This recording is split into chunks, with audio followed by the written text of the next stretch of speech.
Revolutionary greetings, comrades. It's a red Sunday today. In our political study, we want to discuss Joshua Nkomo, the late ZAPU leader and also vice president of the Republic of Zimbabwe. In July, in response to criticisms that were leveled against Dr. Joshua Nkomo following an address by the president of MRP, Comrade Nkomo. I think it was in Mangwe, where amongst others, he was blaming Dr. Joshua Nkomo's leadership. We had promised that we had to respond and demonstrate that Dr. Joshua Nkomo was a victim of imperialist forces. We responded in July through an address that we did when the Joshua Nkomo Foundation convened an event. The video is available on this YouTube channel. So if you scroll down, you will get the video, which it was a public address done in July, where we're given reasons why Dr. Joshua Nkomo was a victim of the imperialist forces. In this video, we want to conclude the discussion that we started. There are comrades that are of the view that Dr. Joshua Nkomo should have agreed to take power in the 70s when he was invited by Ian Douglas Smith to do so. If you read the book by Ian Douglas Smith, that right-wing racist, it's a titled Great Betrayal. He speaks of great betrayal and he defines Nkomo as a man who was not prepared to lead. He says he offered him opportunities to take power or to transfer power to him, but Dr. Joshua Nkomo did not agree. Let's try to explore this submission by Ian Smith, which is bought by men who are saying Dr. Joshua Nkomo should have agreed to take power, and that if Dr. Nkomo would have agreed to take power, even after the Pearce Commission, I think it was 1972, we're not going to go through the crisis that we went through, including the genocide. But what we know, and which is factual, is that our own colonialism, which the South African Communist Party characterized it correctly, colonialism of a special type, that we lived with our colonialism. Colonialism of a special type, meaning that the colonized and the colonized lived together. Though not in same communities, they lived in one territory, in one country, where then black people were created homelands. You are familiar with the Group Areas Act, where suburbs, which in Zimbabwe we call eastern suburbs, were for the white citizens, and the western suburbs were for black citizens. They will call a city on the eastern side of the city or industries. They will create the white suburbs, and then on the western side, they will create black suburbs. And some will say that the reason was that in the western suburbs, the fumes from factories will be going on the western side. And some even say when you are going to work in the morning, you are facing the east, facing the sun. When you are going back in the evening, you are facing the west, you are facing the sun. We will discuss this some other time. But this indeed was colonialism of a special type. It was different from other parts of Africa, where the colonialists simply went there to loot. They did not want to create a home in the colonies, unlike us in South Africa, in Zimbabwe, where our colonialists were establishing a home. This is why in 1980, you had many white citizens that remained. And of course, some moved to South Africa.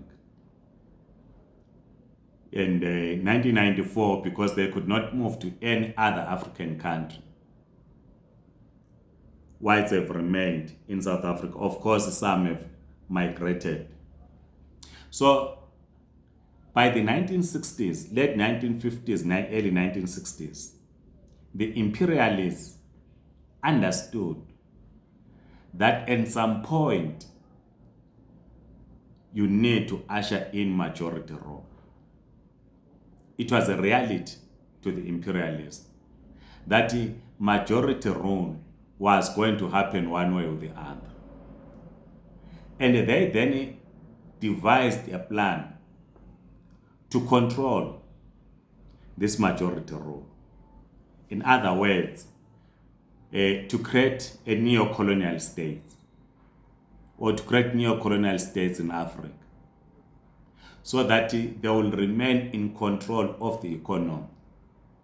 We've spoken about neocolonialism as advanced by Kwame Nkrumah. And we've done a number of videos focusing on the French African community and how the French went around in the 60s to campaign for a referendum, a yes vote in the referendum, for the countries to remain within what was called the French African community. And in Southern Africa, it was the same, that it was clear that majority rule was going to happen. What you needed from the point of view of the imperialists was to manage that transition from white minority rule to a black majority rule, and they create a neo-colonial state. But from the eyes of the revolutionaries, any person who would have collaborated with a white minority rule or with the imperialists to transfer power, to allow for power to be transferred to them under such an arrangement, that person was a sellout. They tried with the Rhodesia, Zimbabwe, with Abel Mzorewa. They tried with other leaders in Zimbabwe, but it failed. They tried to create a homestead, some kind of an independent state in KwaZulu. It failed. Right? So, if Dr. Joshua Nkomo would have agreed to be part of such an arrangement, he would have betrayed the revolution. And he understood it clearly. Hence, he did not accept. Because initially, in 1965, on the 11th of November, 1965, the local white community, Rhodesians, rejected an external influence. They rejected the plan of transferring power to the black majority. You now had the imperialist forces, as led by Britain and the USA at the time, which were advocating for a majority rule under a plan which they controlled, or they were controlling, to safeguard their economic interests. Because they wanted a neo-colonial state to say, have your black government, have your black leaders, have your national anthem, have your flag, but the economy remains under the influence or the control of imperialist forces. The White Rhodesians said, no, we are not going to accept this plan. We have our own plan. And the sanctions were imposed. When the White Rhodesians, as led by Ian Smith, realized that their own plan was also not working, they then sought to bring in, under their own terms again,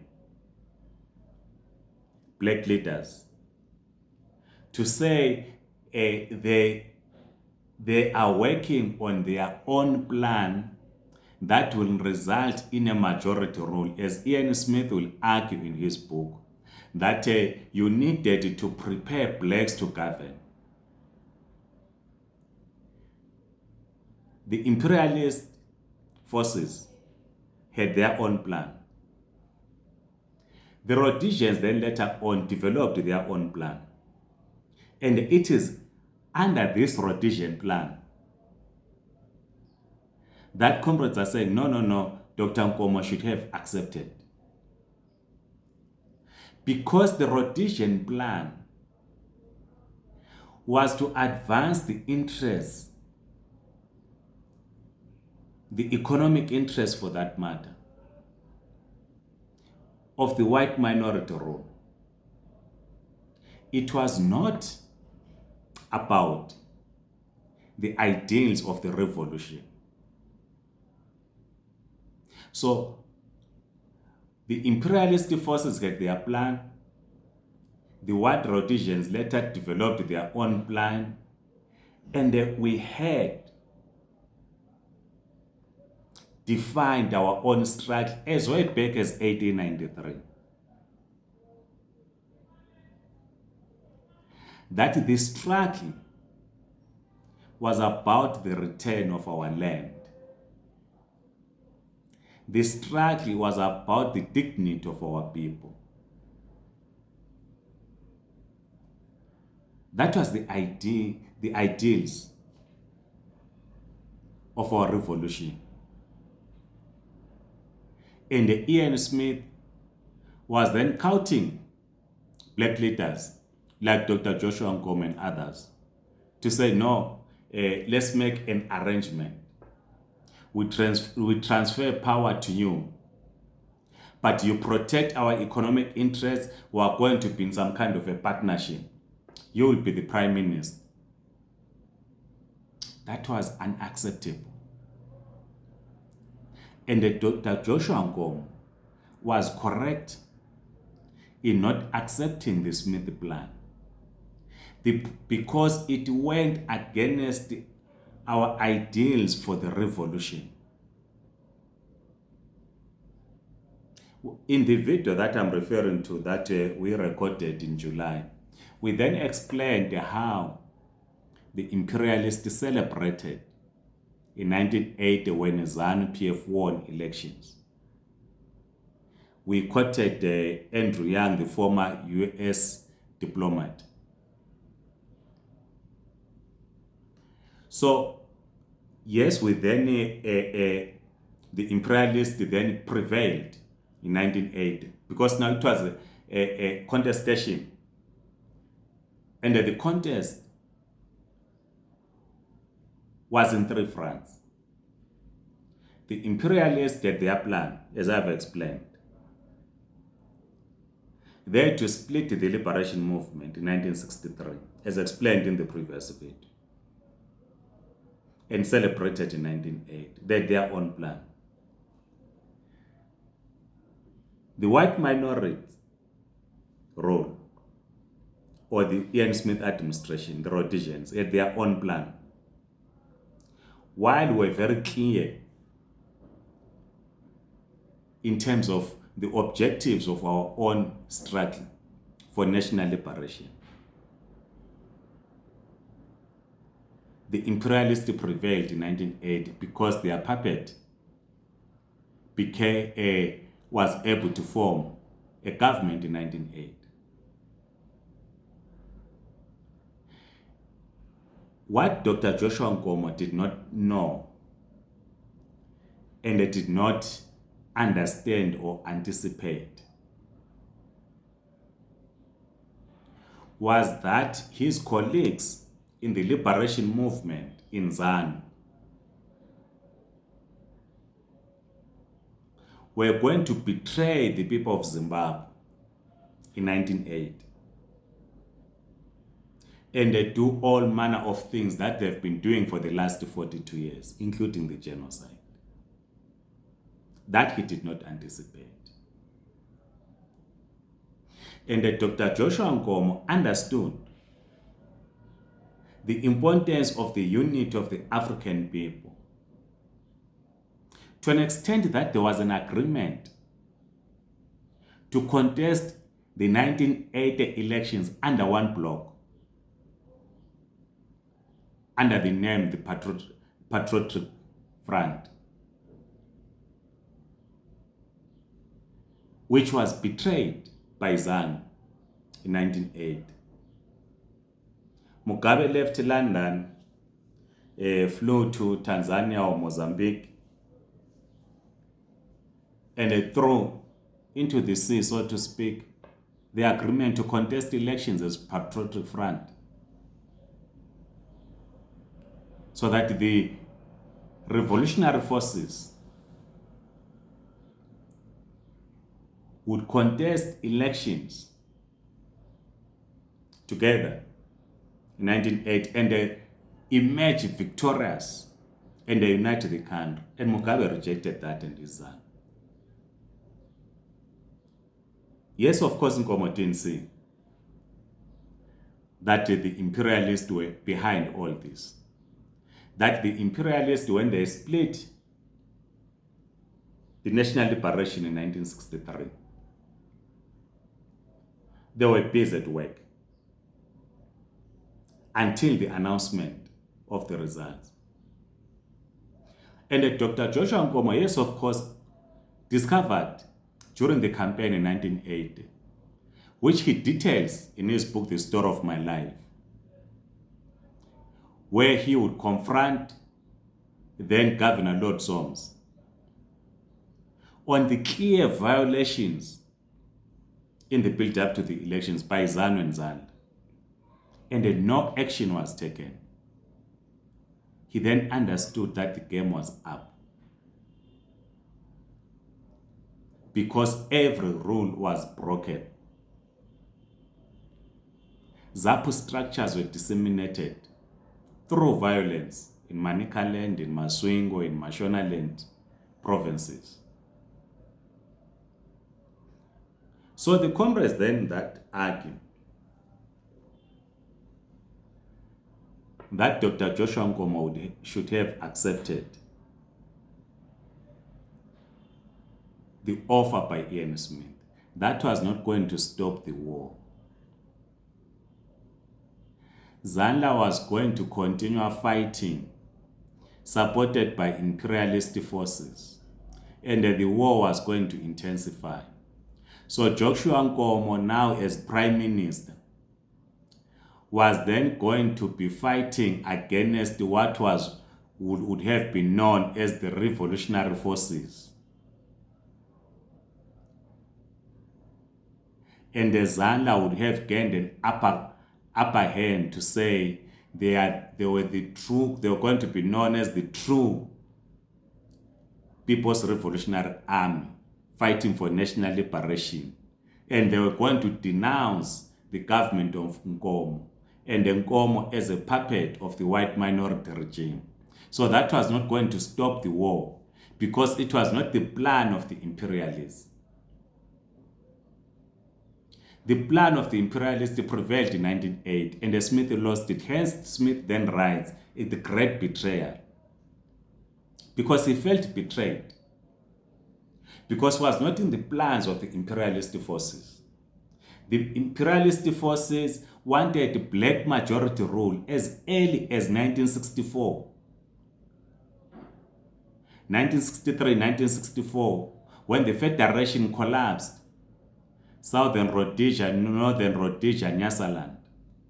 So the imperialists wanted Southern Rhodesia as it was to gain majority rule at the same time when Northern Rhodesia gained independence and became Zambia, and Nyasaland gained independence and became Malawi. They wanted that to also happen in Southern Rhodesia. Ian Douglas Smith and his colleagues said no. Then they unilaterally declared independence in 1965. So, if Nkomo would have accepted in the 70s to be a prime minister, working together with Ian Smith, the war was going to continue. Frontline states were going to continue. Of course, there were no frontline states then, but our neighboring countries like Mozambique, they were going to continue giving bases to ZANU. And indeed, Nkomo was going to be seen as a sellout. So we're concluding, comrades, in this discussion, that in all this, Dr. Nkomo was a victim of imperialist forces. Yes, he made mistakes, and the major mistake that we pointed out in the previous video was to disregard an advice from Soviet Union and Cuba not to go to Lancaster House. And in one of the videos, I think it was the same video again, we said the moment you negotiate, you ought to compromise. And the compromises were made in Lancaster House. And you should not have gone to Lancaster House, where the military power to capture Salisbury. That was the biggest mistake that was made. It was not a mistake to refuse to be given power by Ian Smith. But it was the biggest mistake to go to Lancaster House. Comrades, please share your own views. We hope we are concluding this discussion. It might arise again in July when we commemorate the life of one of the greatest sons in Africa, Joshua Mqabuko Kanyongolo Nkomo. May his spirit live on. May he continue to inspire young revolutionaries. May we continue fighting for freedom and complete the liberation of Zimbabwe. Please share this video and please subscribe to this YouTube channel. Otherwise, Amandla, comrades.